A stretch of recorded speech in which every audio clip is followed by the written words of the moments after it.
আমি গেট খুলছি, কই কি কয় হুজুর ও আপনি? আমি কি ভাবছ কি কম মনে করছি কোন জিয়াম্বি আবার কি ভাড়ায় কি করে ফেলায়। আচ্ছা আমার নবী কি শিক্ষা দিলেন? মক্কা থেকে মদিনায় গেলেন, মক্কায় দুর্ভিক্ষ শুরু হলো। নবী ছিলেন যেখানে বরকত ছিল, মক্কায় দুর্ভিক্ষ শুরু হলো। 1.5 মাস পরে আবু সুফিয়ান চিঠি লিখলো, মুহাম্মদ সাল্লাল্লাহু, আমরা নেতারা বেয়াদবি করেছি, কিন্তু মক্কার অনেক লোকদের মধ্যে আপনার আত্মীয় স্বজনও আছে, সাধারণ মানুষ তো কোনো বেয়াদবি করে নাই। আপনি যাওয়ার পর থেকে মক্কায় কোনো খাবার নাই, পানিও নাই, মানুষ মাটি কামড়াচ্ছে পিপাসায়, মরা ওটের হাড্ডি খাচ্ছে মানুষ ক্ষুধার যন্ত্রণায়। ও মুহাম্মদ, আপনি মদিনা থেকে আমাদের জন্য রিলিফ পাঠান। সেই চিঠি হাতে করে বিশ্বনবী মসজিদে নববীর মেহরাবে বসে বললেন, ইয়া মাশারাল মদিনা, ও আমার মদিনাবাসী, আমার মক্কার লোকদের জন্য তোমরা ত্রাণ দাও। মদিনার লোকেরা দাঁড়িয়ে বলল, ইয়া রাসূলুল্লাহ সাল্লাল্লাহু আলাইহি ওয়াসাল্লাম, কয়েকদিন আগে তো এই মক্কার লোকেরা আপনাকে পিটিয়ে বের করে দিয়েছে, সেই মক্কার লোকদের জন্য আপনি ত্রাণ চাচ্ছেন, আমাদের বুঝে আসে না। আল্লাহর হাবিব চোখের পানি ছেড়ে দিয়ে বললেন, ও আমার উম্মতেরা, আমার আল্লাহ আমার টাইটেল দিয়েছেন, ওয়া মা আরসালনাকা ইল্লা রাহমাতাল লিল আলামিন, সারা আলমের জন্য আমি রহমত। সাধারণ লোকের তো কোনো অপরাধ নাই, বিশ্বনবী নিজে দিলেন, সকল সাহাবায়ে কেরাম ত্রাণ দিলেন, সেই ত্রাণ সব বিশ্বনবী মক্কার লোকদের জন্য পাঠিয়ে দিয়েছেন। আলহামদুলিল্লাহ বলেন। আবার কোথাও বিশ্বনবী যখন আক্রমণের জন্য যেতেন, ফজরের সময় লোক পাঠাতেন, তিরমিজির বর্ণনা লোকদেরকে বলতেন, ওই এলাকায় যদি আজান হয় খবরদার আক্রমণ করো না, আজান হয় কিনা দেখো। বাংলাদেশের এমন একটা ইঞ্চি বাদ নাই যেখানে আজানের ধ্বনি নাই, ঠিক না বেঠিক? আবার জীবনে 82টা যুদ্ধ বিশ্বনবী চালনা করেছেন। কয়টা? 82। 27টা তিনি নিজে জিহাদের ময়দানে সেনাপতি ছিলেন।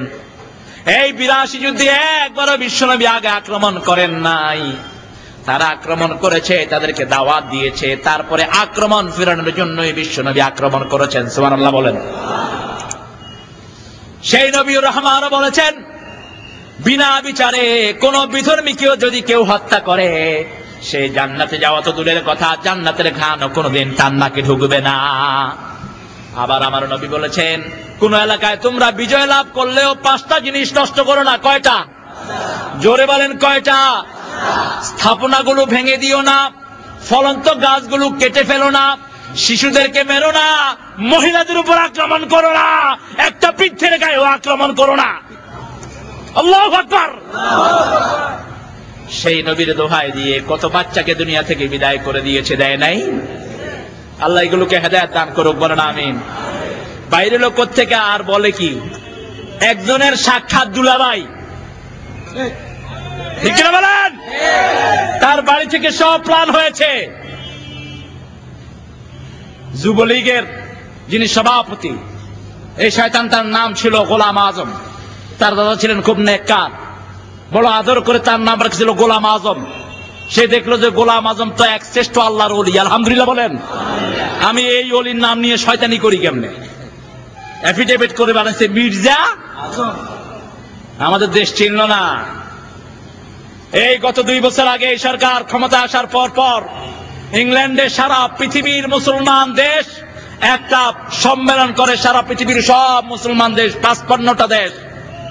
যেই হলে সম্মেলনটা হয়েছে, লন্ডনের সবচেয়ে দামি হল, ওই হলটার ভাড়া হলো এত কম, মাত্র একদিনে 24 লাখ। এত কম। এই হলে সারা পৃথিবীর 52টা দেশ থেকে ইসলামের ব্যক্তিত্বদেরকে দাওয়াত দেওয়া হয়। সেখানে চিফ গেস্ট ছিলেন বাংলাদেশের শ্রেষ্ঠ আল্লাহর ওলি গোলাম আজম। আল্লাহু আকবার। সৌদি আরবে গেলে আমাদের প্রাইম মিনিস্টারকে রিসিভ করে সেখানে সামান্য সচিব, আর এই গোলাম আজম গেলে ক্যাবিনেট মিনিস্টার এয়ারপোর্ট থেকে তাকে রিসিভ করে সম্মান দিয়ে নিয়ে যায়। আলহামদুলিল্লাহ বলেন। সারা সৌদিয়াতে, সারা মিডল ইস্টে আরবরা আমার সাথে বলে, আমি মিডল ইস্টে নামাজ পড়াই গেলে, দুবাইতে, তারপরে শারজার বিভিন্ন জায়গাতে আমি গিয়েছি, তারা আমাকে জিজ্ঞেস করে, কাইফাল গোলাম, গোলাম কেমন আছে? আমি বললাম মানিন গোলাম, গোলাম কে? তো গোলামুল আজম। আল্লাহু আকবার। আমার অনেক রাত ওনার পাশে থাকার আল্লাহ তৌফিক দিয়েছেন। এমন রাত খুব কম যায় যে রাতে ঘন্টা সে ঘন্টা তাহাজ্জুদের সেজদায় তিনি চিৎকার করে কাঁদেন না। আব্বাস আলী খান মরহুম আপনাদের চট্টগ্রামে এসেছে, পটিয়ার এক মুহাদ্দিস ওনার পাশের রুমে রাতের বেলা ছিলেন। সকালে এসে ওনার হাত ধরে তিনি কোরআনে আন্দোলনে শরীক হয়েছেন। পটিয়ার মুহাদ্দিস জিজ্ঞেস করেছে ইমাম সাহেবকে যে আমার পাশের রুমে কে ছিলেন? বলা হলো আপনার পাশের রুমে ছিলেন জামাত ইসলামের নায়েবে আমির আব্বাস আলী খান।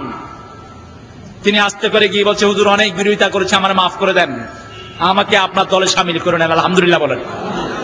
ইমাম অবাক হয়ে বলছে আপনি কি পেলেন? তিনি বলছেন গত রাতে আমি যখনই উঠেছি এই রুম থেকে আয়াতুল কুরসির আওয়াজ আমি শুনেছি। আমার মনে হয়েছে সারা রাত তিনি ঘুমান নাই, সারা রাত তিনি আয়াতুল কুরসি তেলাওয়াত করেছেন। আমার নবী রাতের বেলায় কোরআন তেলাওয়াত করতেন, ঘুম ভেঙে গেলে আঙ্গুলটা এভাবে আকাশের দিকে তুলে বিশ্বনবী পড়তেন ইন্না ফি খালকিস সামাওয়াতি ওয়াল আরদ ইখতিলাফিল লাইলি ওয়ান নাহারি লাআয়াতিন লিউলিল আলবাব আল্লাযীনা ইয়াযকুরুনাল্লাহা কিয়ামান ওয়া কুউদান ওয়া আলা জুনুবিহিম ويتفكرون في خلق السماوات والأرض ربنا ما خلقت هذا باطلا سبحانك فقنا عذاب النار বলেন আমিন। আর আয়াতুল কুরসি খুব বেশি পড়তেন, সূরা হাশরের শেষ 3 আয়াত খুব বেশি পড়তেন মুহাম্মদ সাল্লাল্লাহু।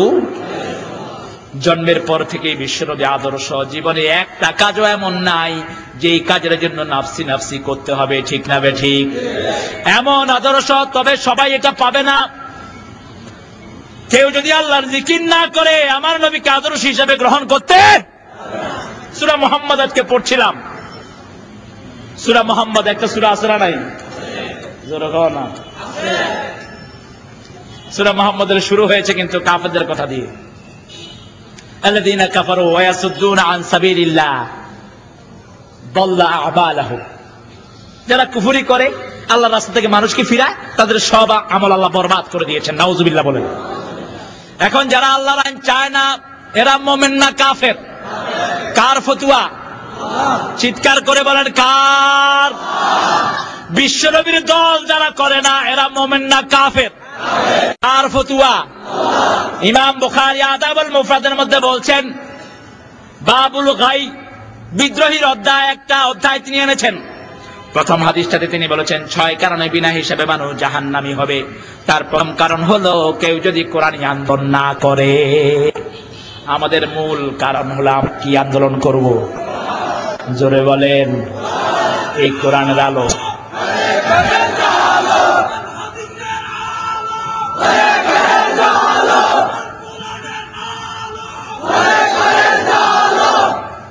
স্লোগানটা শক্তি হয় নাই, এটা বোধ গুনাহ হয় দিলে না তো আপনারা দেন না কেন সবাই?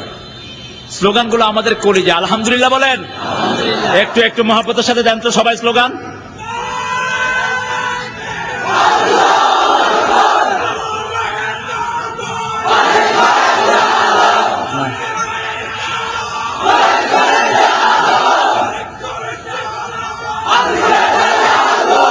আলহামদুলিল্লাহ বলেন। ছাত্র শিবির একটা দল আছে না, রক কাটে না, কয় গলা কাটে দেয়, রক কাটা, এটার নাম দিয়েছে পত্রিকাগুলো। বাংলাদেশের সব পত্রিকা হলো ইসলাম বিরোধী। একটা পত্রিকা বরাবর ইসলামের পক্ষে লেখে, আরেকটা পত্রিকা ইসলামের পক্ষে ছিল, এখন ইসলামের বিপক্ষে এতদিন যা লিখছে এটার কাফারা আদায় করতেছে। ইনকিলাব এখন মুশরিকদের মুখপত্রে পরিণত হয়েছে। ইনকিলাবের সাথে ইসলামের এখন কোন সম্পর্ক নাই। ওই আব্দুল মান্নান ইন্তেকাল করেছেন, আল্লাহ তাকে মাফ করে দিক। চুরি চেঁচামি যা করছে আল্লাহ মাফ করে দিক। তার ছেলেটা এটা নাস্তিক, এটার সাথে সুন্নতের কোন সম্পর্ক? বাহাউদ্দিন এটা নাস্তিক, মুশরিকদের পয়সা খেয়ে শয়তান পেট পুরা করেছে। এই জন্য আল্লাহ ধরেছেন সার্কুলেশন এখন 12,000-এর নিচে, কুত্তাও পড়ে না। ঠিক না বলেন? আমরা কারো বিরোধী নই, কিন্তু কোরআনের বিরুদ্ধে যারা কথা বলবে আমাদের সাথে তাদের কোনো সম্পর্ক। বিশ্বনবী সাল্লাল্লাহু আলাইহি ওয়াসাল্লামকে সাহাবায়ে কেরাম জিজ্ঞেস করলেন কারা জান্নাতি।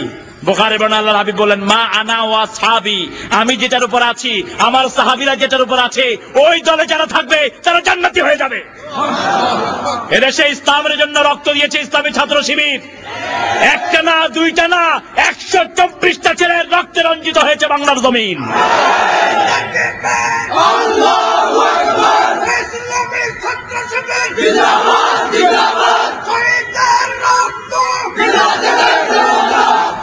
এই চট্টগ্রামের মহানগরীর মাটি শহীদ আব্দুর রহিম, আব্দুল জব্বার মরহুম মগফুরের একটা শ্রেষ্ঠ সন্তান। মাত্র 9.5 বছরে সে কোরআনে হাফেজ হয়েছে। সকালবেলায় নাস্তার জন্য হোস্টেলে তাকে বলা হলো, সে বলল কোরআনের মিছিল বের হবে, মিছিল থেকে এসে আমি নাস্তা খাবো, আর না হয় জান্নাতের রাস্তা যেন আল্লাহ আমাকে কবুল করে।